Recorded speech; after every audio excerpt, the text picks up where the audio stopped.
44.24. That will be a tough target here in Birmingham. Let's have a look at the lineup. Kyle Gale of Barbados going on lane 2, and St. Lucia's Michael Joseph.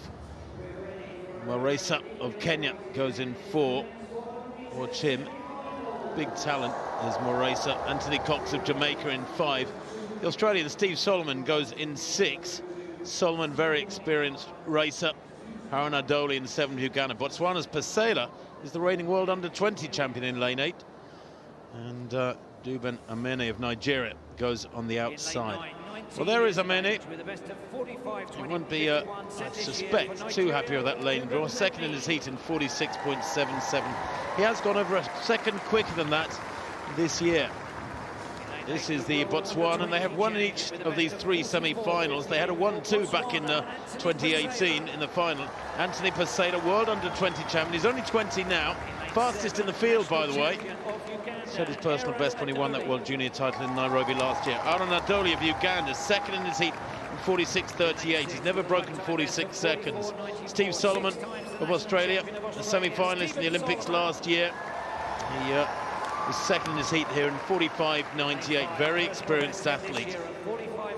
Anthony Cox of Jamaica, 4th in the World Youth back in 2017. And in the heats in Eugene for Jamaica. 4th leg for them, but they didn't get out of the heats. Boniface Moresa of Kenya, 5th in the world indoors back in 2016. 45.01 his best. Now would be a good time to go a little bit quicker. And for St. Lucia, Michael Joseph goes in lane 3. 47.08 in his heats. He can go much faster than that. He's a 45.6 performer. And then Kyle Gale for Barbados goes on the inside. 46.66 for 4th place in his heat. He won't be too happy with that lane 2 draw. I suspect the bend's a little bit tighter. They slow you a little bit. 5 of the 8 in this first semi-final, though, have set personal bests this year. Anthony Pasela of Botswana is such a huge talent. 44.58 to win that World Under-20 title last year, as we see Steve Solomon of Australia settle into his blocks. He's many-time a semi-finalist in major global championships. Actually finished 7th back in 2018 over 1 lap on the Gold Coast. Solomon, his best is 44.9. Now, who can judge this the best? Who can finish with something in hand and give themselves a good chance of a medal in the final? Only the first 2 go through by right, so there isn't a great deal of room for error. You need to be in the first 2. Lovely smooth running from the Kenyan Moresa. There in the centre of picture, just sheltering the Jamaican yellow vest of Anthony Cox. And he possibly leads at the moment. Good running too from the St. Lucia athlete inside him in the light blue vest, Michael Joseph. Big fella, moving well around the first 300, but now Moresa begins to dig deep. So is Steve Solomon going to have to do that if he wants to get there, and he's not going to do it. And coming through the Ugandan, the big Ugandan, Haran Adoli, with a fabulous run, and he's going to take this one. Very close at the front end there. Boy, oh boy, what a finish from Adoli. 45.81.